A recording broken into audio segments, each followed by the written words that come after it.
여러분, 오늘은 정말 특별한 분과 함께 할 겁니다. 바로 구글의 인공지능을 연구하는 딥마인드 팀의 임원급 수석과학자이자 도쿄 연구소를 이끄는 헤이가 젠 디렉터님입니다. AI 목소리에 뿌린 웨이브넷을 만든 사람이기도 하고요. AI에 아무도 관심이 없었던 시절, 한 20년 정도 전부터 이 한 우물만 판 사람입니다. 저는 10년 전에 이분을 논문으로 만났는데 지금 이렇게 뵙게 되었습니다.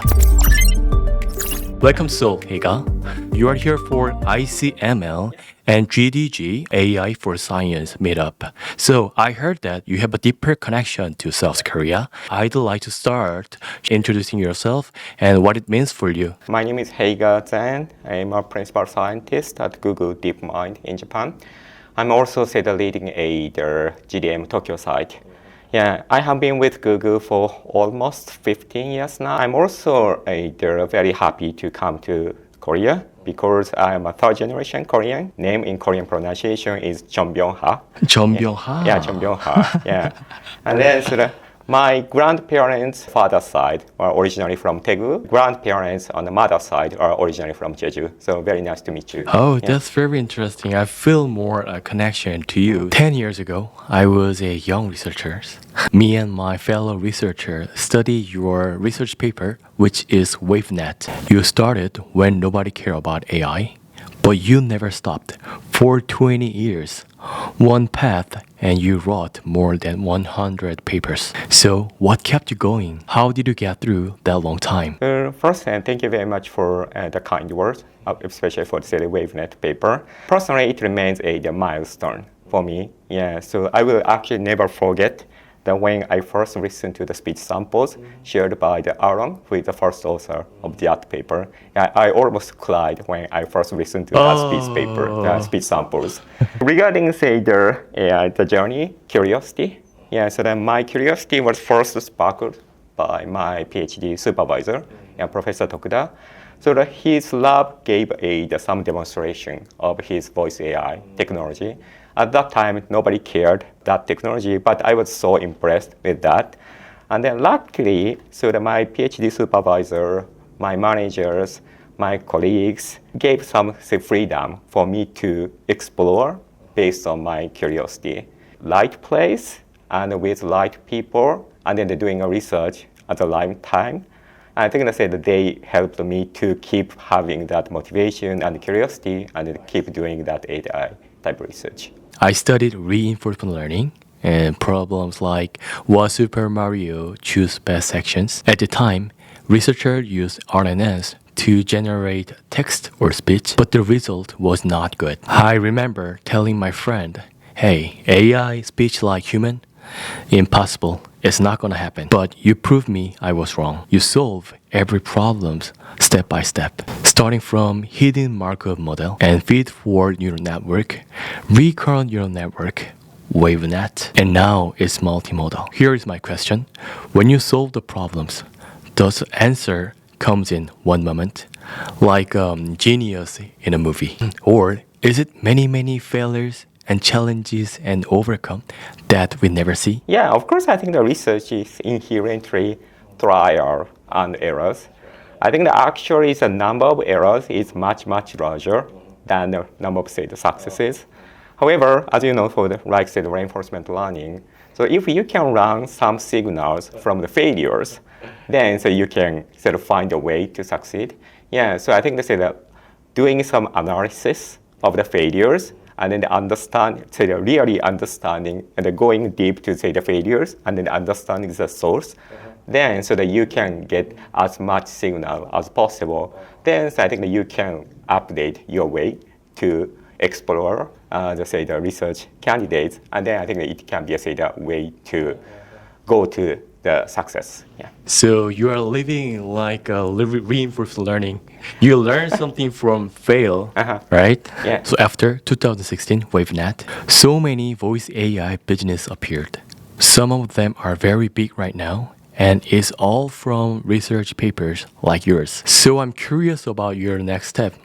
Actually, it's not for me, it's for my viewers and subscribers. These days, what voice AI you excited the most? So I think that voice AI research is still very exciting. And then even say the text-to-speech I worked on for many years. When I speak to my friends, it will be significantly different from how I speak to my, for example, parents or say, my family, because you need to understand the context. Yeah, for example, the very old generation of TTS models, it is very hard to understand, say, the context. So the recent models can capture more contextual information, but still it is very hard to capture the context. So even say the text-to-speech model or say the conversational model, still say the understanding the context is a hard problem. Yeah, so there are still a lot of room for the improvement. Yeah, I agree with you. Generating speech is like not just transforming the data or information. It contains culture and background, and even I'm talking differently when I'm talking with my family and when I'm working, right? Yeah. All right. I think the hardest part of the speech is the culture, because every culture have their own long history inside of it. Recently, I tried a Chungcheong direct with Gemini TTS. People in Chungcheong area, they speak very slow and calmly. So there is very famous joke about Chungcheong area. A father and son climbed the mountain together, and son saw the rock is rolling down toward to the father. And it's very emergency, right? So son was shocked and he screamed to the father, "Father, the rock is rolling down. Be careful." 아버지, 돌 굴러가유. I tried this with Gemini TTN and it worked. It really spoke like that. So did the model really learn Chungcheongdo direct? So let me clarify. So how did you provide that information to Gemini TTS? So did you give any, say, prompt asking to synthesize with that particular accent or the dialect? In the prompt, I put like emotional thing. You are Chungcheongdo person. You speak slow. And, Oh, I see. And I try to put some background information in the prompt. Yeah. Okay. Yeah. Then if you ask either it to speak slowly or say that particular say accent, then I think that the Gemini TTS captured that information and try to apply that either the contextual information to produce that speech. Yeah, sometimes it is successful, sometimes it won't be successful. Yeah, so if, for example, say if there say the training data exists for such use case, then I think that it can be successful. But sometimes the instruction is completely new, or say that doesn't exist at all, then I think it can be said really difficult. Yeah. So currently, prompt is more important. Yeah, I think the prompt is more important, and then also, of course, we are trying to add the data, but sometimes it is difficult to cover all possible combination. Correct. Yeah. All right. Okay. But I feel like speech generation is getting faster and clear, and they are talking like human in real time. Voice AIs bring a good thing, but also a bad thing, like voice phishing. How people can recognize if it is AI or not. Yeah. As you know, so the generative media is getting more popular and accessible. So I think that say the Google believes that the transparency is critical. So the Google DeepMind develops a technique called SynthID, and then it embeds some inaudible watermark in the audio generated by models like Gemini, or music generation model Radio, or the notebook LM, the podcast. So this watermark is robust. So against, for example, common modifications like adding noises or the compression or the stretching. And then the SynthID has been, I think, used to put watermark for billions of assets. Then additionally, so if we look at, say, the broader research community, they are also developing, say, the techniques to detect synthetic audio even in the absence of watermarks. Oh, great. Thank you. My subscribers want to build something with AI. Like they want to build AI service or researching AI. They are from 20s, 30s, and even 70s, 80s. And they are very, very passionate. 10 years ago, if you want to build something with AI, you have to hire by a big tech AI company, right? But now you can do it alone as an individual. I think one person can build everything with AI. So if you were starting today as a one individual just like them, what would you build with today's voice AI? Oh, AI voice. Yeah. Yeah. Or AI you can. Okay. Yeah. Yeah. So I think that I have one strong motivation. So every time I come to Korea and check in a hotel, they speak in Korean because I show my Korean passport. Yeah. So I was a bit embarrassed every time because I needed to explain I can't speak Korean. So I would definitely build an app or some stuff to learn Korean language. Yeah. You want to build an AI service then translating different language to Korean, right? Actually, no. I think that I want to study. Yeah, You I wanna- think you it's wanna more like say study? that. Yeah, I think I definitely would like to say that improve my own capability or the skill. Yeah, I think that translation is more like either makes our life easier, but I definitely would like to improve my own skill. Yeah. It's interesting. You are the one of the best researcher as a generating voice AI, but you wanna learn Yeah. language, right? Yeah. That's good. It's the last question. You started when nobody cares about AI, but now it is opposite. Everyone wanna learn about AI, but many people are anxious. They think everything is changing very fast. What if I fall behind? What if I'm the only one who don't know about AI? For 20 years, you overcome many obstacles and maybe have a similar experience with them. What would you say to them? I think that people have two choices. So chase the change on what stays the same. Yeah. So my late father, was a professional artist. He was a potter. And then he likely wouldn't have been concerned about the AI because his craft is not affected by AI change. Yeah. My own hobby is studying history. It is almost constant. Yeah. Of course, it sometimes changes. Yeah, but it is almost constant. Yeah.